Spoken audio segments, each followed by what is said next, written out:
Well, good morning, everybody. This is CERT Instructor Ron. Hey, I want to talk to you about a couple of things today. Okay, we talked about solar and other thing, getting your storm cellar prepared, whatever. So we're going to cover some other topics today. We've talked about ham radio. Of course, I've got many ham radios. Some of them I have in my office here. Some of them I have in my vehicles for storm spotting and ARES and checking the sirens and whatever. So, with that said, I'm just going to go over a couple of things as a reminder to everyone.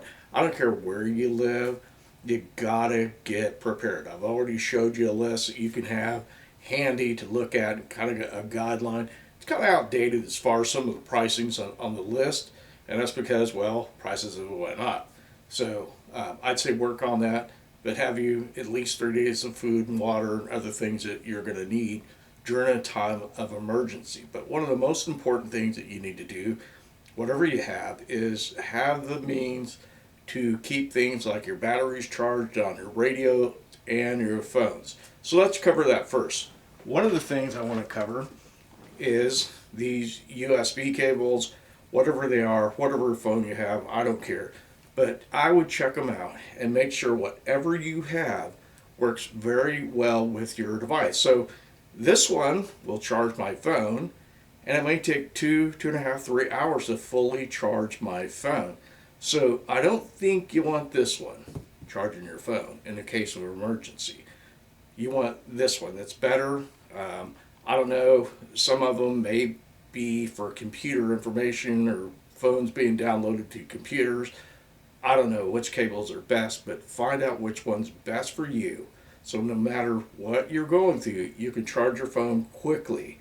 So what that means, if you have one of these devices, like a solar device, that you can charge your phone maybe in an hour and a half and get it back to charging or charging the next device that needs to be charged. So get the right cable. Very important.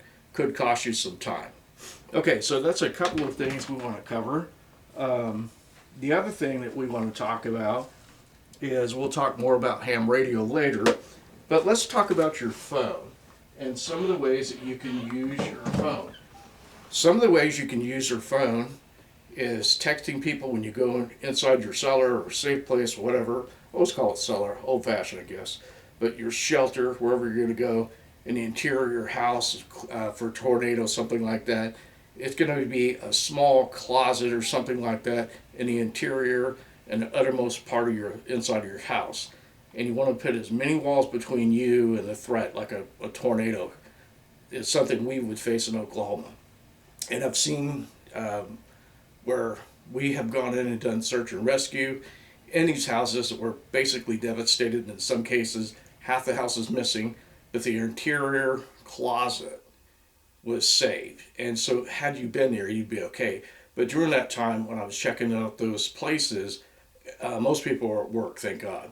So take those things in mind and keep ready, keep your whistle and other things that you need to keep with you. So anyways, back to the phone. There are a lot of things you can use your phone for, but in many cases, in those tornado incidents and other natural disasters, your phone's going to be nothing more than a paperweight.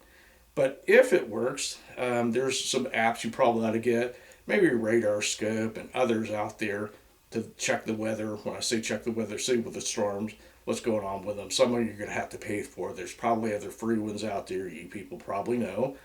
But there is one that I would highly advise getting, and that's going to be Zello. And Zello is a two-way communication app.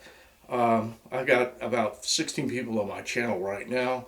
You can download Zello. People are welcome to get on Zello and join our channel. Just don't cause any problems and you'll be okay. So a lot of people join Zello. There's a lot of different channels out there for people to communicate on and talk about around the world. So it is internet driven. So if the internet goes down, again, this is useless. You can't even make a phone call. I've seen that in many cases when the internet goes down, phones, the communication side of the phone, voice, will not work. But you can send a short text. So again, get in your cellar, send that text to somebody or a couple of people outside the affected area. Like if you live in Oklahoma, like I do, I'm going to send it to somebody that's not in the affected area, maybe within Oklahoma, maybe out of state, whoever, aunt, uncle, make sure you have good communication with them. Let them know you go into your cell when you come out.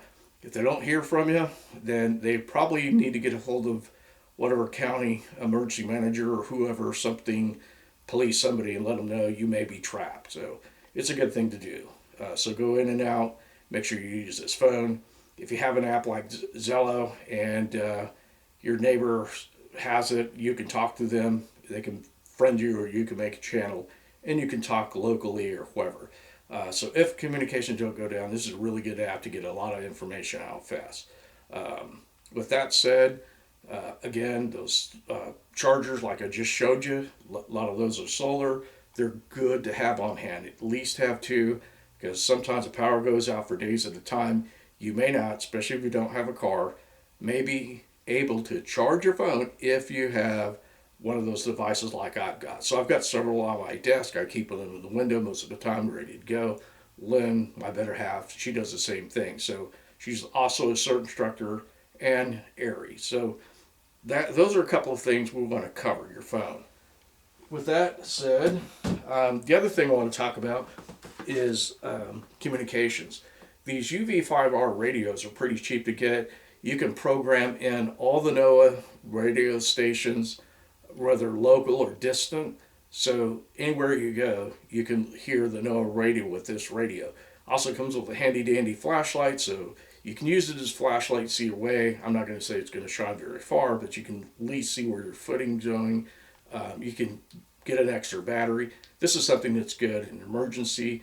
If you're stuck in your storm cellar or whatever, and you're trapped and you can't communicate, your phone's not working, there's no internet, then you can use the ham radio to call for an emergency, but only if your life is in immediate danger. So it doesn't mean that if I have one of these and I'm out tornado chasing and I see a tornado, I can pick this up and communicate with the guys on the ham net. That's a no-no. That's how you get in trouble. It's only if your life is in immediate danger and there are no other ways to communicate. That's the law. I'm not making them, I'm just telling you.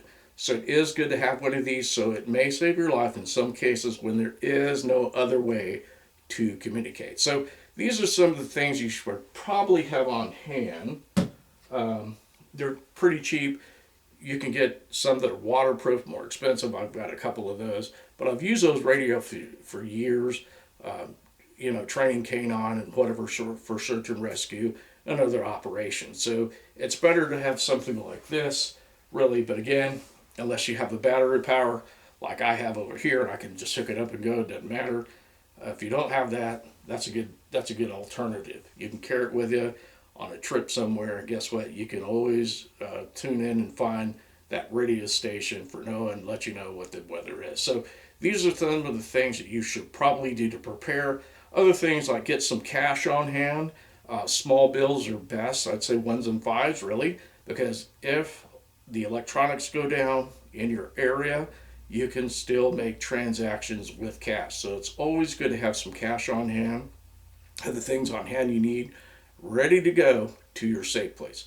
So that's what I want to share today. I hope that helps you out. If you have any questions, let me know. I hope you can see me now. I added a little extra light. So anyways, I love all of you all. Keep safe, do the right thing. You want to hear more videos like this, let me know. Subscribe to my channel. It's not about making videos and making money. It's about helping each of you. That's what I care about.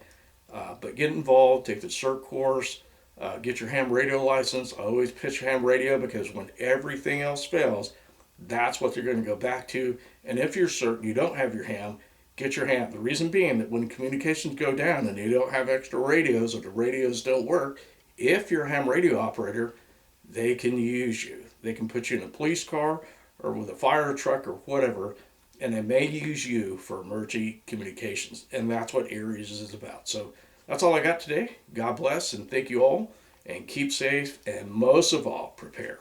Thanks. CERT Instructor Ron, out.